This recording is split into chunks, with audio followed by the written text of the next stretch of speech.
안녕하세요. 오늘도 사연살롱을 찾아주셔서 감사합니다. 저는 다음 달이면 예쁜 아이의 엄마가 되는 여자입니다. 여러분은 TV를 자주 보시나요? 저는 그다지 TV를 챙겨보지 않는 편인데 우연히 TV 채널을 돌리다 고등학생 신분으로 아이를 낳고 부모가 된 어린 친구들의 이야기를 보게 된 적이 있어요. 그 친구들을 보고 있으니 안타까운 마음과 동시에 참, 누구와 다르게 대견하다는 생각을 하게 됐는데 제 주변에서 비슷한 케이스의 사람이 있었거든요. 하지만 제가 아는 사람은 철이 없어도 너무 없어 TV 속 아이들과는 많이 달랐는데요. 그때의 일들을 곱씹어보다 이렇게 사연까지 신청하게 되었어요. 저와 남편은 대학 동창이었어요. 하지만 그 이상 그 이하의 사이는 아니었어요. 남편이 군입대를 이유로 휴학을 한 후로는 남편을 보지 못했을 정도로 저희는 엄연히 말하면 친구 사이도 아니었어요. 하지만 사람 인연이란 게 참 웃긴 것이 우연히 외근을 나갔다가 거래처 직원으로 남편을 다시 만나게 되었고 처음엔 어색할 것 같았던 분위기는 점점 동창을 만났다는 반가움에 화기애애해졌죠. 시간이 흐르니 점점 저도 남편도 서로를 친구 이상으로 생각하게 되더라고요.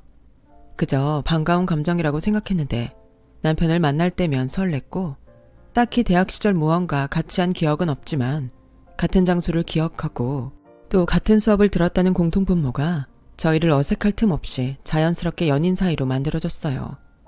그렇게 2년 정도 연애를 했고 저와 남편은 29살이 되었는데요.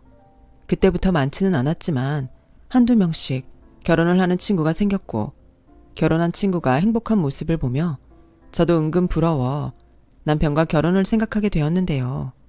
이런 저의 마음을 알았는지 가끔 지나가는 말로 결혼에 대한 이야기를 하던 저에게 남편이 먼저 뜻밖의 고백을 해왔어요. 저기 있잖아. 나 사실 너한테 말 못한 게 있어. 어? 그게 뭔데? 그게 말이야. 사실은 내 동생이 좀 별나. 별나다고? 어떤 점이? 혹시 남들하고 뭐가 많이 달라?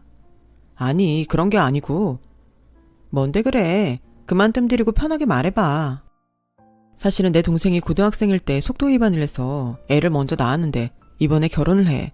근데 학교 다닐 때 임신을 했으니 뭐 제대로 일을 한 적이 없어서 벌이도 없고 우리 집도 형편이 그다지 좋지 않아서 내가 기본적인 건 해줘야 할 것 같아. 아, 그렇구나. 사실 네가 결혼하고 싶어 하는 거 알고 있었어. 그래서 나도 눈 딱 감고 너랑 결혼하고 싶었는데 결혼식도 못 올리고 애 낳고 힘들게 사는 동생 보니까 차마 오빠로서 그럴 수는 없겠더라. 미안해. 조금만 더 기다려줄 수 있을까?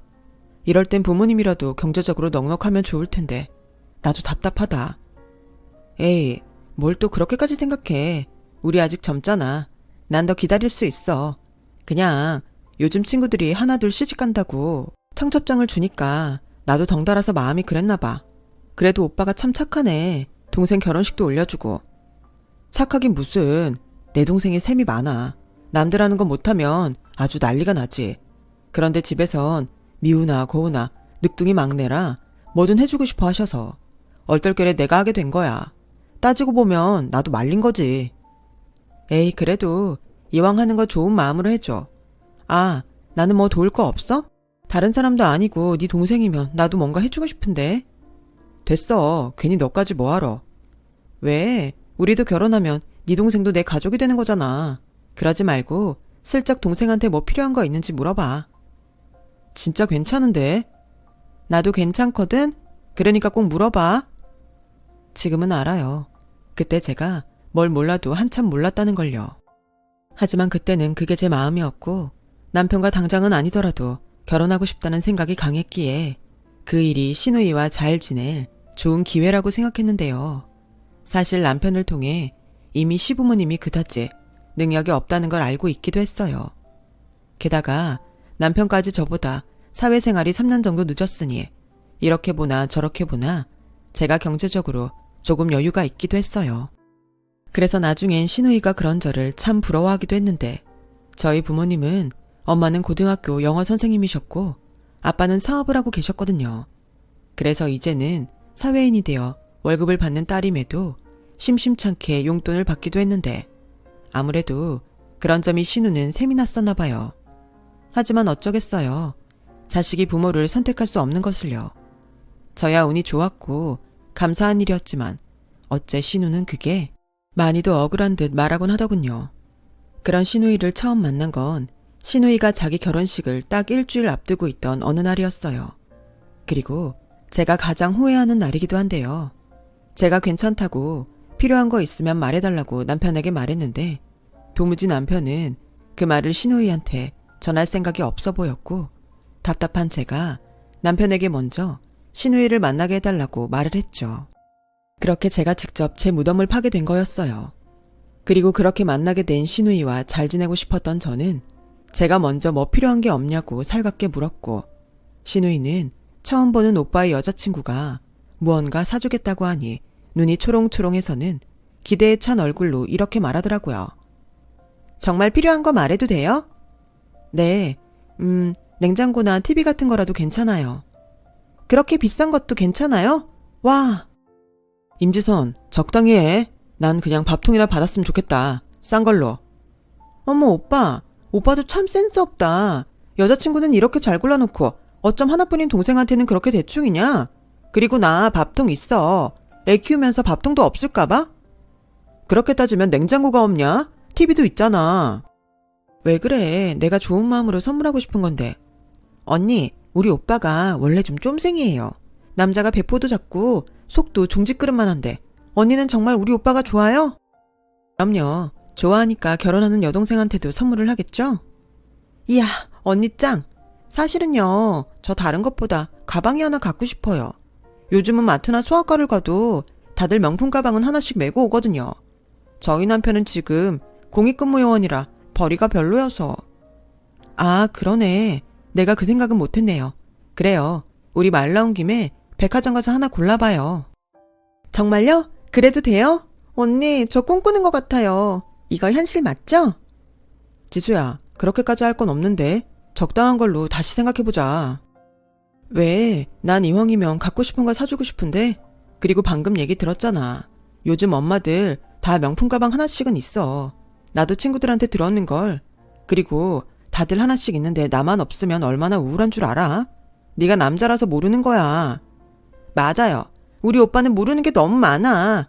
그럼 오늘 백화점 가서 사주실 거예요? 저 샤넬 가방 사도 돼요? 아, 샤넬? 그래요. 저는 그렇게 신우이 결혼 선물로 500만 원짜리 샤넬백을 선물로 사줬어요. 뭐 생각보다 비싼 선물을 하긴 했지만 나름 의미 있고 멀리 봤을 때 신우이와 사이좋게 지낼 수 있으니 나쁘지 않은 선택을 했다고 생각했는데 시간이 지나고 보니 그게 제 발목을 잡더라고요. 신우이는 그날 이후 저만 보면 친언니 같다면서 이런저런 이야기를 했는데 항상 이야기의 끝은 갖고 싶은 건 많은데 돈이 없어서 우울하다는 거였어요. 게다가 제가 가진 건 죄다 좋아 보인다며 탐을 내기도 했는데 이건 아니다 싶은 생각이 뒤늦게 들더라고요. 그래서 결혼 전에는 신우이와 슬쩍 거리를 두기도 했어요. 하지만 정확히 3년 후 저는 남편과 결혼을 했고 그때는 신우이와는 한 가족이었기에 아무리 신우이랑 거리를 두려고 해도 그게 쉽지만은 않았는데요. 제가 결혼 전에 신우이와 거리를 두려고 했던 것 때문인지 신우이는 제가 결혼 후 정식 올케가 되자 집요하게 저에게 달라붙었어요. 언니, 이번 주말에 뭐 해요? 왜요? 이번 주는 집에서 좀 쉬고 싶은데. 아니, 저는 평일 내내 애랑 집에 있잖아요. 그래서 주말엔 남편한테 애기 맡기고 언니랑 밖에서 쇼핑도 하고 맛있는 것도 먹고 싶은데 안 돼요? 우리 그거 지난주에 하지 않았어요? 그때 아가씨 화장품 떨어져서 샘플 쓴다고 내가 화장품 기초 세트도 사줬잖아요. 아, 맞긴 한데 떨어진 게 어디 화장품 뿐이겠어요? 같은 여자끼리 다 알면서. 아가씨, 내가 어지간해서는 말하지 않으려고 했는데 아무리 경제적으로 힘들어도 이렇게 대놓고 사달라고 하는 건 아니에요. 아가씨도 이제 한 아이의 엄마잖아요. 그럼 스스로 해결할 수도 있는 것도 있어야죠. 어머, 언니, 지금 그 말은 좀 그렇네요. 저도 언니처럼 연봉이 높거나 능력 있는 부모님 있으면 이렇게 안 살아요. 돈 좀 있다고 진짜 너무한 거 아니에요? 야, 임지선, 작작해라. 내가 네 올케 언니한테 말했어. 너 다시는 뭐 사주지 말라고. 네가 거지냐? 네 올케 언니가 좋게 베푸니까 만만한 호구 같아? 웃겨? 오빠가 뭔데 나서. 이러는 거 올케 언니한테도 좋지 않아? 내가 신우이 짓이라도 하면 그땐 어쩌려고 그래? 이미 하고 있네. 됐고, 너 오빠가 경고했다. 저는 사실 남편에게 신우이 일로 종종 잔소리를 들었어요. 너무 잘해주면 자기 동생은 한도 끝도 없이 원한다고 했는데 역시 남매는 남매더라고요. 그래서 그 뒤로는 미움을 사도 어쩔 수 없다고 생각하고 단호하게 신우이를 대했는데 한 3개월은 끊임없이 찾아오고 연락을 시도하더니 나가 떨어지더라고요. 그렇게 신우이 문제는 해결되는 듯 했어요. 하지만 8개월 정도가 지났을까? 시어머니에게서 신우이가 둘째 아이를 임신했다는 소식을 듣게 됐고 이번엔 신우가 아닌 시어머니로부터 신우이를 좀 챙기라는 말을 듣게 되었는데요. 예, 우리 지선이가 철이 없긴 하다. 그래도 널 친언니처럼 따르는 앤데 네가 좀 귀엽게 봐주면 안 되겠니? 넌 동생도 없잖아. 지훈이야, 워낙에 지선이가 철없이 굴어서 오빠 노릇한다고 좋은 소리 하지 않지만 네가 그러면 그럴수록 따뜻하게 품어주렴. 요즘 둘째 가졌다고 입덧하느라 제대로 먹지도 못하는 것 같은데 네가 좀 불러서 맛있는 것 좀 사주고 그래라. 저는 시어머니의 말에 차마 그러고 싶지 않다는 말은 못했어요. 그리고 다른 일도 아니고 임신해서 힘들다고 하는데 그것도 모른 척할 수는 없었고요. 그래서 내키진 않았지만 신우이한테 연락을 했는데 반응이 참 기가 차더군요. 어머, 언니가 무슨 일로 저한테 전화를 다 하셨어요? 이제 저 같은 건 상대하지 않을 줄 알았는데. 그럼 그냥 끊을까요? 어머님이 하도 입덧 때문에 힘들다고 해서 전화해 본 건데 괜히 했나 봐요. 그럼 이만 끊을게요. 언니? 아니에요. 언니도 참 그냥 심통 부린 건데. 아가씨는 이제 애가 둘이 있는 엄마인데 언제까지 그렇게 애처럼 굴 거예요. 아가씨도 어른이고 나보다 더 빨리 결혼해서 애 낳은 선배인데. 그런 소리 하지 마세요. 이 나이에 애 있는 건 그렇게 자랑할 일이 아니란 말이에요. 그냥 저는 친구들처럼 철없이 생각 없이 살고 싶은데 자꾸 저더러 애 엄마라느니 어른이라느니 그러니까 숨 막혀요. 저는 속으로 그렇게 말하는 신우이가 안쓰러운 게 아니라 한심했어요. 자기 행동에 대한 책임지는 일들을 숨이 막힌다고 하니 더는 할 말이 없었죠. 제가 또 마음에 없는 소리는 잘 못하는 타입이거든요. 그래서 저는 남편을 동행해 신우이 내외 그리고 어린 조카를 데리고 그래도 꽤 괜찮은 레스토랑에서 밥을 사기로 했는데요. 신우이는 저와 단둘이 만나고 싶었는데 온 식구가 다 모였다고 입이 대빨 나와 있었어요. 뭐 그러거나 말거나 저와 남편은 신경 쓰지 않았지만요. 그렇게 4개월 정도가 지났을까요? 갑자기 친정아빠가 전화를 하셔서는 신축 아파트를 제 앞으로 사주고 싶다고 말씀하셨어요.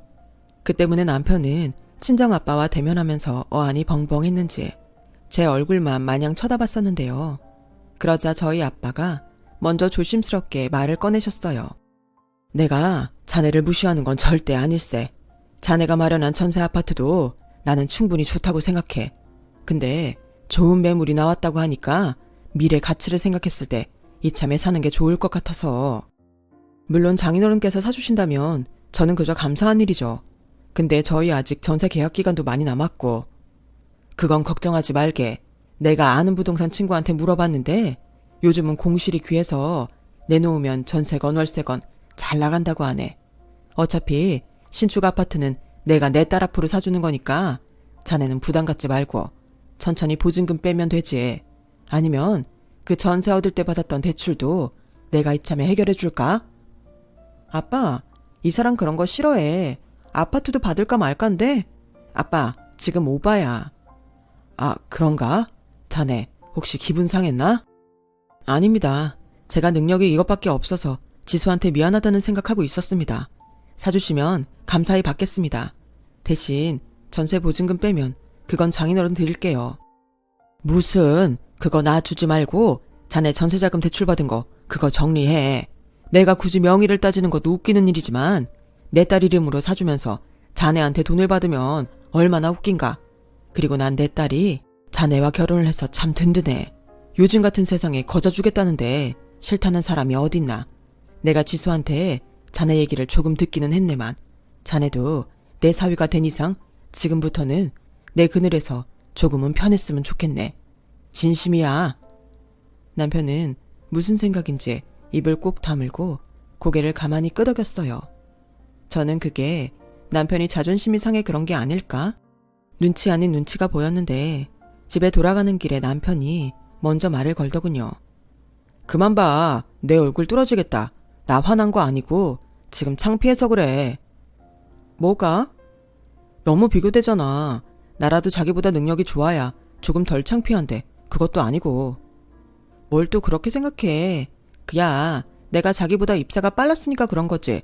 그리고 자기 싫으면 난 그 아파트 안 받아도 돼. 엄마 앞으로 사라고 하지. 난 우리 신혼집도 좋아. 지수야, 미안해. 내가 그런 아파트 사서 결혼했으면 참 좋았을 텐데. 나도 솔직히 그런 새 아파트에 너 살게 해주고 싶어. 근데 지금은 아버님 신세를 지지 않으면 현실적으로 어렵잖아. 아유, 무슨 남자가 그렇게 생각이 많냐? 그냥 단순하게 생각해. 아빠 찬스가 맞긴 하지만 우리가 그 새 아파트로 옮기면 보증금 받아서 대출금 털어버릴 수도 있고, 그럼 우리 빚 없으니까 내가 일 안 해도 애기 낳아도 걱정 없잖아.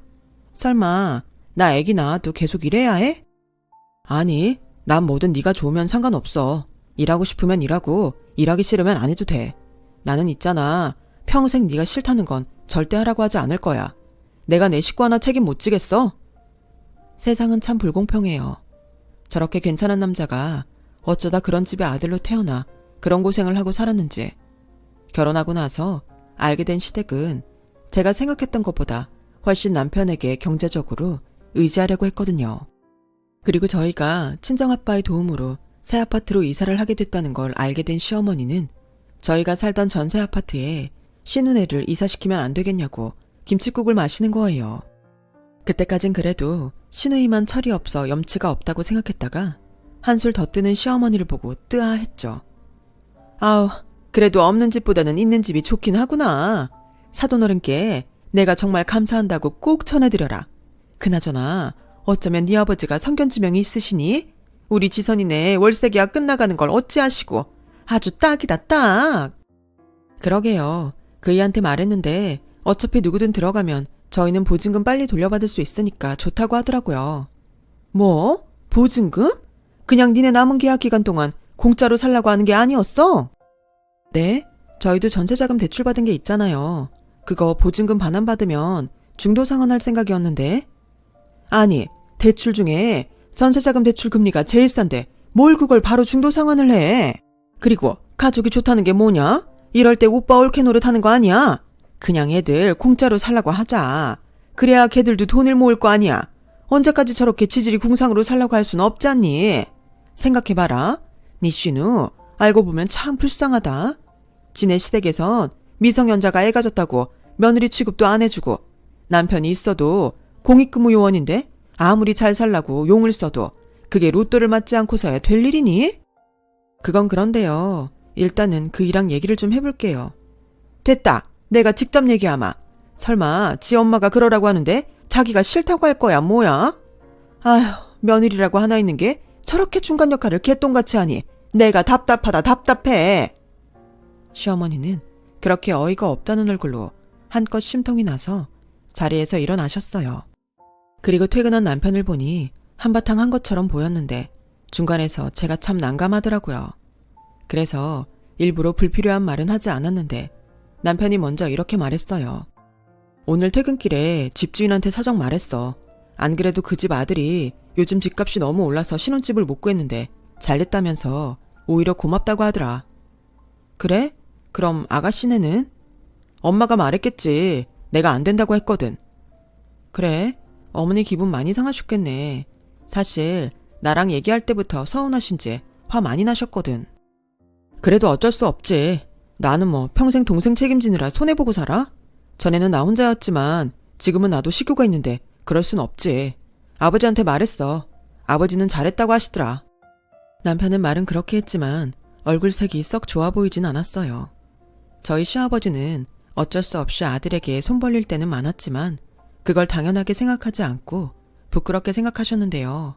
아마 남편이 신혼애에게 집을 양도하지 못한다고 말했을 때 민망해 하셨을 것이 분명했어요. 그리고 그런 아버지를 보며 남편은 마음이 좋지 않았겠죠. 그렇게 조금은 불편했지만 그 일은 일단락 되는 것처럼 보였어요. 그리고 3달 뒤 저희 부부는 신축 아파트로 이사를 하게 됐고 이사하랴 회사 일 처리하랴 정신이 없어서 집들이 할 생각은 하지도 못했는데 이사하고 첫 번째로 맞이한 주말이라 늘어지게 늦잠을 자고 있던 저희 부부에게 날벼락 같은 불청객이 찾아왔어요. 시어머니와 배가 산만한 시누이였죠. 아니, 지금 시간이 몇 시인데 너는 여태 퍼자냐? 오셨어요. 연락도 없이 무슨 일이세요? 아니, 내 아들 집에 내가 오는데 연락은 무슨? 그리고 이사를 했으면 네가 먼저 우리를 초대했어야 하는 거 아니니? 지금 니네 아버지 덕에 좋은 집에 이사 왔다고 이젠 우리가 우습게 보이냐? 엄마, 무슨 말을 그렇게 해. 그리고 다짜고짜 쳐들어와서 지금 이게 무슨 경우야? 세상에 초대 안 해준다고 쳐들어오는 사람이 어딨어. 얘 좀 봐. 너 내가 말 안 하려고 했는데 너 장가 가서 사람이 확 바뀐 거 알긴 아니? 왜? 돈 많은 처가 등에 업으니까 이제 우리는 짐보다 못한 존재야? 어머니, 진정하세요. 보시다시피 저희가 아직 정리가 안 돼서 오시라고 말을 못했어요. 요즘 저도 이도 정신이 없어서 야근하고 그랬거든요. 됐다. 마음이 없으니까 그런 거지. 무슨 회사 핑계를 대고 있어. 그나저나 신축이라고 하더니 깨끗하고 구조도 참 좋구나. 그러게, 나는 언제 이런 신축 아파트에 살아볼까? 진짜 부럽다. 그때였어요. 갑자기 시누이가 눈물이 그렁그렁해서는 울기 시작했고 저와 남편은 그 모습에 당황했는데 시누이는 눈치를 슬쩍 보는 것 같더니 이내 자리에 철썩하고 앉아 큰 소리로 울기 시작했어요. 참 황당했죠. 어린애도 아니고 다 큰 어른이 부러워서 남의 집 바닥에 앉아서 우는데 지금 이게 무슨 경우인가 싶었어요. 그리고 그런 시누이를 보고 시어머니는 깊은 한숨을 쉬며 시누이를 달랬는데 그러면서 하시는 말씀이 놀랄 노자였네요. 아우, 일어나 이거사. 여기서 울긴 왜 울어? 몰라. 나는 보증금 올려줄 돈도 없어서 길거리에 나앉게 생겼는데 오빠랑 새언니는 이렇게 좋은 집에서 살고. 너무 불공평하잖아. 엄마, 나도 이 집에서 살고 싶어. 엄마가 어떻게 좀 해봐. 아니, 내가 무슨 재주가 있니? 얘, 너희도 시선이 좀 달래봐라. 얘가 지금 홀몸도 아닌데 이러다 여기서 애 낳겠다. 어떻게 보면 얘가 이렇게 된 건 너희 탓도 있지 않니? 그냥 그 전셋집에 들어가 살게 했으면 좀 좋아. 다른 사람도 아니고 하나밖에 없는 동생인데. 엄마, 무슨 꿍꿍이인지는 모르겠지만 용건 없으시면 그만 가세요. 뭐야? 저봐, 오빠가 동생을 이렇게 개떡같이 생각하는데 올케 언니 보기에 내가 얼마나 우습겠어? 솔직히 결혼 전에 명품 백도 사주고 그렇게 잘해주더니 사람이 어떻게 이렇게 변해요?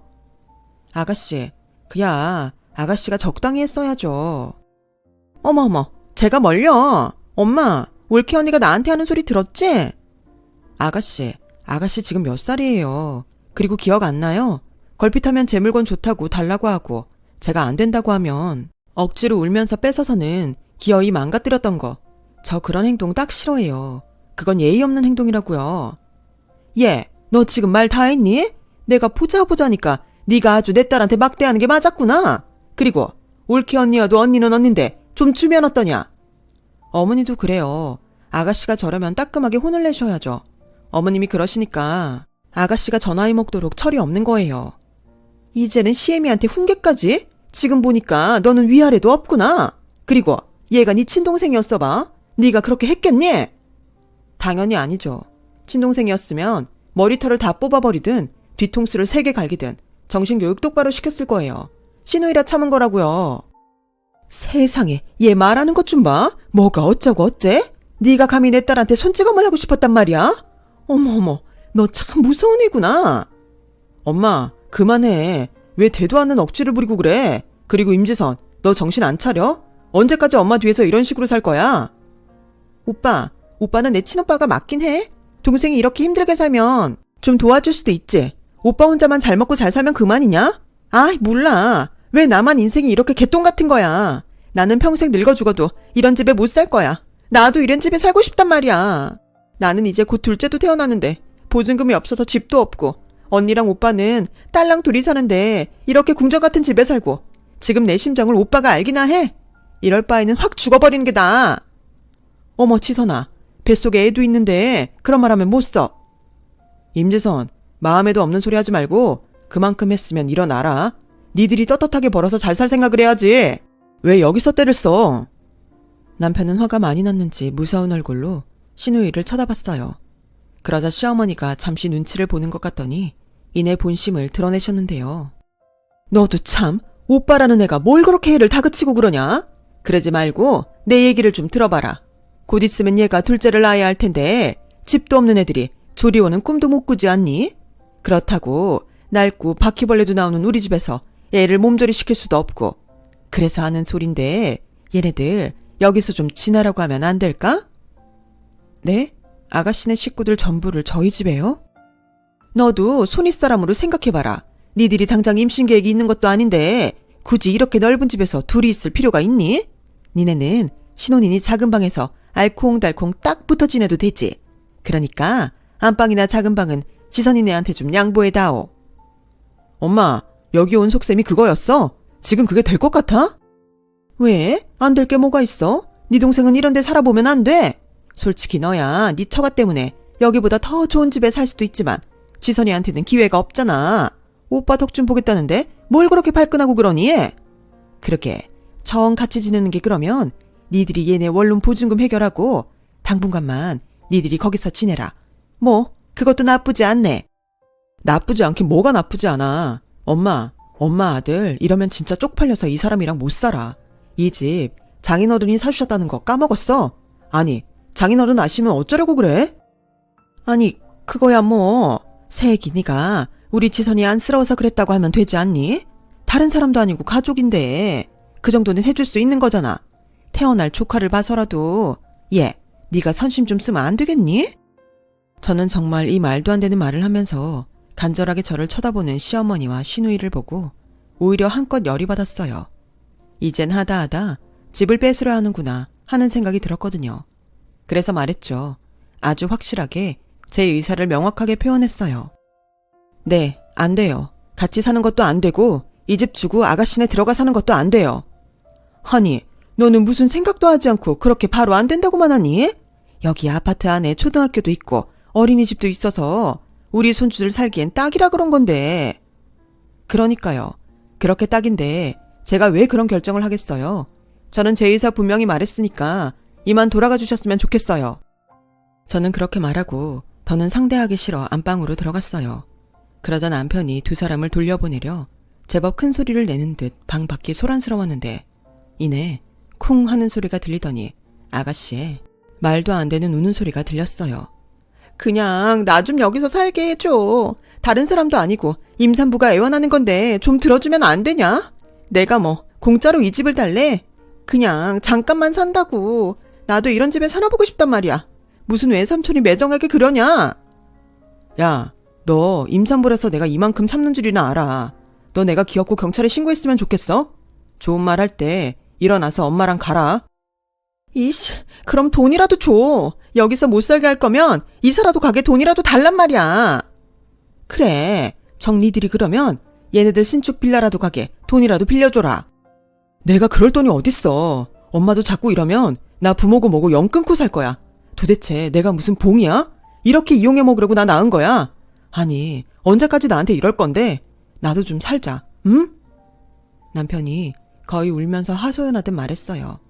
그러자 제가 울컥 눈물이 나왔는데 시어머니는 잠시 주춤하는 것 같더니 이내 그래, 너 혼자 잘 먹고 잘 살아라.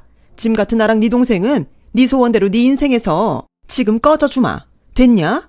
이 낳아주는 애도 모르는 망할 놈. 부잣집 사위 돼서 좋겠다. 좋아. 장인어른이 그러시더라고. 그동안 힘들었으니까 당신 그늘에서 좀 쉬라고. 나 진짜 그러고 싶다. 그러니까 이젠 아들 없다고 생각하고 살아요. 오빠 정말 1억이야? 진짜 못돼 처먹었다. 그러다 오빠 이혼이라도 당하면 그땐 우리 얼굴 어떻게 보려고 그래? 그럴 일 없지만 설령 그럴 일이 생겨도 절대 집에는 가지 않을 거니까 염려 마. 그동안 바보처럼 호구짓 했으면 됐지. 그 짓을 또 할 것 같아? 내가 변한 게 아니고 질린 거야. 할 말 다 했으면 얼른 둘 다 나가. 나 정말 저 사람 보기 쪽팔리니까. 그렇게 소란스럽게도 남편은 시어머니와 시누이를 쫓아냈어요. 그리고 민망한지 안방에는 들어오지도 못했는데 제가 빼꼼히 문을 열고 보니까 남편이 소파에서 고개를 푹 숙이고 울고 있더라고요. 저는 조용히 다시 문을 닫았어요. 그리고 남편이 진정될 때까지 마치 잠들어서 못 봤다는 듯 침대에서 기다렸는데요. 그러면서 다짐을 하나 했어요. 착하고 불쌍한 내 남편을 위해 저는 한없이 좋은 와이프가 돼야겠다고요. 그렇게 한바탕 소동으로 저희 부부는 시댁에 발을 딱 끊고 살았어요. 가끔 시아버지에겐 안부 전화를 하긴 했지만 분명 전후 사정을 다 아실 텐데도 시아버님은 다 괜찮다며 신경 쓸 것 없다고만 말씀하셨죠. 그래서 저는 가끔 시아버지에겐 용돈을 붙여드리며 며느리 노릇이라면 노릇을 아주 작게나마 하고 지냈어요. 그리고 그리 썩 모양새는 좋지 않았지만 시어머니와 시누이를 안 보고 사니 그것처럼 좋은 것이 없었는데요. 그렇게 2년 정도 평화롭게 살았는데 뜻밖의 사건이 터지고 말았어요. 그동안 별다른 왕래도 없이 지내던 시누이의 남편이죠. 그러니까 매제로부터 도와달라는 연락이었는데요. 시누이한테 들었는지 저희 집까지 찾아왔었죠. 형님, 제발 저희 좀 도와주세요. 제가 도움 청할 곳이 이젠 정말 없어서 하다 여기까지 왔습니다. 제보, 미안한데 난 지선이 일에는 이젠 더 이상 관심이 없어. 저희 형님이 외면하면 정말 가족은 물론이고 장인 장모님까지 길바닥에 나앉아요. 그게 도대체 무슨 말이에요? 시부모님도 길바닥에 나앉는다니. 그게요, 사실은 저희 아내가 둘째 낳기 전에 그런 일을 겪고 자기도 새집 아니면 안 산다고 하도 그래서 장인어른이 집담보로 대출을 받아주셨어요. 빌라도 신축은 꽤 비싸더라고요. 그래서 신축인데 전세가 있다고 해서 장인어른 도움을 받았는데 그게 실은 사기였더라고요. 네? 사기요? 깡통 전세라고 들어보셨어요? 알고 보니까 집값도 저희 전세 보증금보다 더 비쌌는데 아내가 집이 좋다며 눈이 돌아서 자세히 알아보지 않았던 것 같아요. 저는 장모님도 문제가 없다고 하셔서 믿었는데 집주인이 악의적으로 파산 신청을 해서 집이 경매에 넘어가게 생겼어요. 저희 어쩌면 한 푼도 못 건질 것 같아요. 그 집 주인이 세금 체납이 많아서 공매에 넘어간다는 말도 있거든요. 그래서 지금은 어쩌고 있는데 어쩔 수 없이 당장은 애들이랑 처가에 들어가 살고 있는데 지선이가 맨날 울어요. 저도 뭐 당장은 능력이 없으니까 어쩔 도리가 없고 장인어른도 대출금 갚는 게 힘든지 요즘 대리운전도 나가시고요. 형님, 딱 한 번만요. 딱 한 번만 도와주세요. 매제는 그렇게 무릎까지 꿇고 사정사정을 했어요. 하지만 남편은 그런 매제에게도 끝까지 흔들리지 않았고 그만 매제를 돌려보냈는데요. 저는 다른 사람은 몰라도 시아버님은 걱정이 되었던지라 시아버님에게 남편 몰래 연락을 드렸어요. 며느라, 무슨 일이냐? 아버님, 저 제보한테 들었어요. 아버님 괜찮으세요? 그놈이 똥줄이 타긴 탔나 보구나. 거기까지 간 걸 보니. 그래도 너는 모른 척하고 있어라. 나는 괜찮다. 아버님, 다른 사람은 몰라도 아버님 빚은 제가 좀 도와드릴게요. 연세도 많으신데 대리운전까지 하신다니 그러다 아프시기라도 하시면 어떡해요. 괜찮다. 지훈이가 종종 그런 말을 했어. 지선이가 저렇게 된 거는 부모인 우리 탓이 더 크다고. 어쩌겠냐. 네 시애미도 네 슈누이도 다 내가 책임져야 하는 식솔인걸. 그냥 너도 이제 나한테도 전화하지 말고 그냥 너희라도 잘 살아. 나는 정말 그거면 됐다. 시아버님은 그렇게 전화를 먼저 끊으셨어요. 그리고 제가 아무리 전화를 걸어도 받지 않으셨는데 한 번은 시어머니로부터 전화가 계속 걸려왔고 저는 회사에서도 일하는데 방해가 될 지경이라 딱 한 번만 받겠다고 생각하고 전화를 받았는데요. 정말 상상하고 싶지 않은 일이 벌어지고 말았어요. 야, 네 시아버지가 어젯밤에 대리운전을 나갔다가 어떤 술 취한 미친놈을 만나서 병원에 실려갔다. 그런데 너랑 지훈이는 전화도 안 받고 정말 이럴 거니? 저는 깜짝 놀라 시아버님이 있다는 병원으로 뛰어갔는데 뒤늦게 제 연락을 받은 남편도 많이 놀랐는지 얼빠진 얼굴로 병원에 도착했어요. 그리고 그 사람에게 얼마나 당하셨는지 시아버님의 몰골이 말이 아니었는데 병실에 있던 시누이가 팔짱을 끼고 앉아서는 저희 부부를 향해 노려보며 이렇게 말하더군요. 아니, 영 끊고 살겠다던 사람들이 여긴 왜 왔지? 우리 그이가 가서 한 번만 도와달라고 해도 꼼짝도 하지 않더니? 시비 걸지 마라. 너 상대할 생각 없으니까.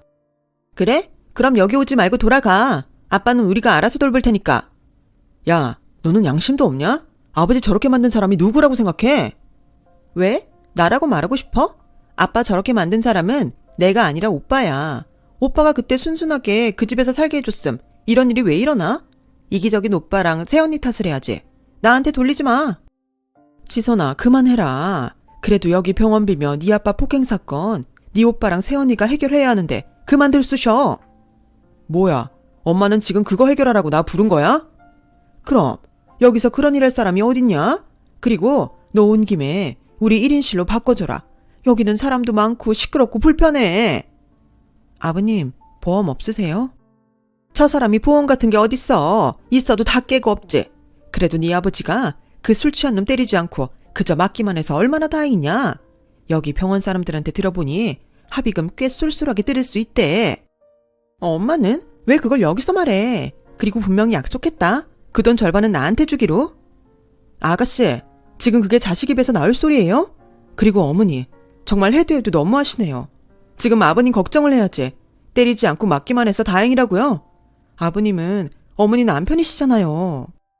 그래, 내 남편이 맞아서 번 돈 내 마음대로 쓰겠다는데 뭐가 나쁘냐? 됐고, 너희는 가서 빨리 1인실로 바꿔달라고 하라니까. 그리고 니네들 나한테 카드 한 장씩 주고 가렴. 병원에 있어도 돈 쓸 일이 너무 많아. 그런데 어쩌냐? 우리가 무슨 돈이 있어. 그러니 니들이 그래도 자식이면 그 정도는 해줄 수 있지? 집을 달라는 것도 아닌데. 엄마, 진짜 됐다. 가자. 아버지 죄송해요. 남편은 잔뜩 화가 났는지 거칠게 제 손을 잡고 병실을 나갔어요. 그러자 뒤늦게 시어머니와 시누이가 뛰어오며 저희를 붙잡으려고 했지만 저희는 그대로 병원 주차장까지 뛰어가 차에 타버렸어요. 그러자 언제 달려왔는지 차를 두드리며 미안하다고 손까지 싹싹 비벼대며 잘못했다고 사정을 하는데 남편은 이미 그들을 용서할 마음이 없어 보였어요. 그리고 며칠 뒤 시아버님으로부터 연락이 왔고 병원에서도 자신보다 돈밖에 모르던 시어머니와 시누이를 보고 실망이 크셨는지 이혼을 결심했다고 하셨어요. 나중에 시어머니가 울고불고 시아버님에게 매달린 것 같았는데 배신감이 얼마나 크셨는지 뒤도 돌아보지 않은 것 같더라고요. 결국 시아버님은 꽤 오랜 시간을 들여 집을 팔아 빚을 모두 갚으셨고 시어머니와 소송을 통해 이혼을 하셨는데요. 시누이는 왜 자기한테는 저희 친정 같은 부모님이 안 계시냐며 또 한심한 억지를 부렸고 어쩔 수 없이 아이 둘을 데리고 그동안 문전박대하며 받아주지 않겠다던 자기네 시댁으로 들어간 것 같은데 시누이의 시댁은 강원도 산골에서 농장을 하고 있었어요. 워낙에 시누이를 싫어했던 사돈 어른들은 시누이를 집이 아닌 농막에서 지내게 한 것 같더라고요. 졸지의 시누이는 원하지도 않는 돼지나 소똥을 치우며 살고 있는 듯 했죠. 그리고 이 사실을 알게 된 경위도 정말 기가 막힌데요. 시누이가 자기 좀 여기서 데려가 달라며 남편 핸드폰에 음성 메시지를 남겼고 남편은 이러다 시누이가 자신에게 또 엉겨붙을 것이 걱정이 되었는지 핸드폰 번호를 바꿔버리고 말았거든요. 저는 이러다 시누이가 갑자기 집에 들이닥칠까봐 걱정이 돼서 친정아빠에게 그간 있었던 이야기들 모두 털어놨고 그 집에서 나가고 싶다고 말했어요. 지금은 아파트 값도 떨어진다고 하지만 그때는 부동산 시장이 나쁘지 않았기에 꽤 많은 시세 차익을 남길 수 있었고 저희는 다른 동네로 이사를 갈 수 있었는데요. 그 후로는 정말 시어머니나 시누이하고는 연을 끊고 지금까지 살고 있어요. 가끔 시아버님과는 연락하고 왕래를 하며 지내고 있는데 저희는 암묵적으로 시어머니와 시누이에 대한 이야기는 하지 않고 있죠. 뭐 좋았던 일보다는 잊고 싶은 기억이 더 많기 때문에 굳이 이야기할 필요가 없었으니까요. 그렇게 씁쓸하지만 소란했던 시절을 보내고 저희 부부에게도 경사스러운 일이 있었어요. 그동안 기다려도 소식이 없어 애를 태우더니 제가 결혼하고 6년 만에 드디어 임신을 하게 된 거였죠. 이제 다음 달이면 기다리던 아이를 만나게 될 텐데 저는 시어머니처럼 아이가 예뻐서 모든 걸 받아주는 그런 엄마는 되지 않을 거예요. 결국 그런 잘못된 사랑이 아이를 어떻게 망치는지 제 눈으로 똑똑히 봤으니까요. 부디 늦게나마 시누이도 시어머니도 정신 차리길 바라면서 저는 현명하고 지혜로운 엄마가 되는 그날까지 최선을 다해 노력하도록 하겠습니다. 아직은 출산이 무섭기도 하지만 꼭 순산해서 예쁜 아이를 품에 안는 엄마가 되고 싶어요. 꼭 그렇게 될 수 있도록 여러분들이 응원해 주시면 대단히 감사하겠습니다. 지금까지 저희 이야기 들어주셔서 정말 고맙습니다. 점점 무더워지는 요즘 건강 조심하시고 행복한 날들 되시길 진심으로 바랄게요. 여러분, 사연 댓글에 응원과 현명한 조언 부탁드려요. 좋아요와 구독은 저에게 큰 힘이 됩니다. 오늘도 좋은 일 가득하세요.